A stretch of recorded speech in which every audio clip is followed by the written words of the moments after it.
Anakapalli MLA Konathala Ramakrishna, MP CM Ramesh కృష్ణతో రాష్ట్ర పండుగ నూకాలమ్మ జాతరను ప్రభుత్వం ప్రకటించిందని మంత్రి కొల్లు రవీంద్ర అన్నారు. అనకాపల్లి నూకాంబిక అమ్మవారిని ఆయన దర్శించుకున్నారు. నూకాలమ్మ అమ్మవారి జాతరను రాష్ట్ర పండుగ ప్రకటించిన తర్వాత మొట్టమొదటిసారిగా పట్టు వస్త్రాలు సమర్పించే అవకాశం తనకు రావడం అదృష్టంగా భావిస్తున్నట్లు తెలిపారు. అప్పటి టీడీపీ ప్రభుత్వంలో నూకాంబిక అమ్మవారి ఆలయ అభివృద్ధికి 5 కోట్లు మంజూరు చేయగా కొన్ని అనివార్య కారణాలతో ఆ నిధులు నిలిచిపోయాయని అన్నారు. ఇప్పుడు మళ్లీ కోర్టు ఆదేశాలతో వడ్డీతో సహా 6,20,00,000 వచ్చాయని పేర్కొన్నారు.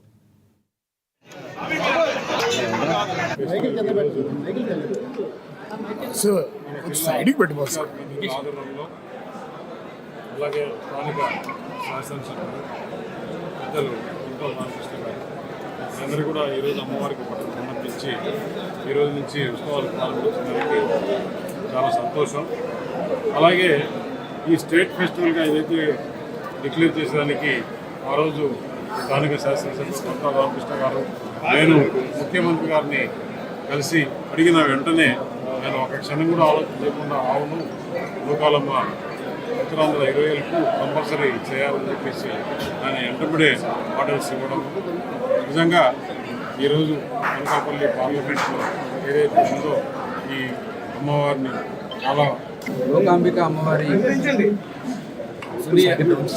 అమావాస్య జాతరని ప్రారంభించుకున్న సందర్భంలో రాష్ట్ర ప్రభుత్వం తరఫున అమ్మవారికి ఇది రాష్ట్ర పండుగ అమ్మవారికి పట్టు వస్త్రాలని సమర్పించడం జరిగింది. పెద్దలు స్థానిక శాసనసభ్యులు కొనతాల రామకృష్ణ గారి కృషితో అలాగే పెద్దలు పార్లమెంట్ సభ్యులు సీఎం రమేష్ గారి కృషితో మొదటిసారిగా రాష్ట్ర ప్రభుత్వం తరఫున అఫీషియల్గా మరి ఈ ప్రోగ్రామ్ని అనౌన్స్ చేయడం అలాగే తొలిసారిగా అమ్మవారికి బట్టలు సమర్పించే అవకాశం రావడం చాలా అదృష్టంగా భావిస్తూ మరి ఈరోజు నూకాంబిక అమ్మవారు అంటే ఉత్తరాంధ్రలో ఉన్నటువంటి ప్రతి ఒక్కరూ కూడా రోజులతో సంబంధం లేకుండా వచ్చి అమ్మవారికి ఇక్కడ సేవించుకుంటూ ఉంటారు. అటువంటి అమ్మవారి ఆలయానికి మరి ఈరోజు రాష్ట్ర ప్రభుత్వం కూడా గతంలో ముఖ్యమంత్రిగా చంద్రబాబు నాయుడు గారు టీటీడీ నుంచి 5 కోట్ల రూపాయలు ఇస్తే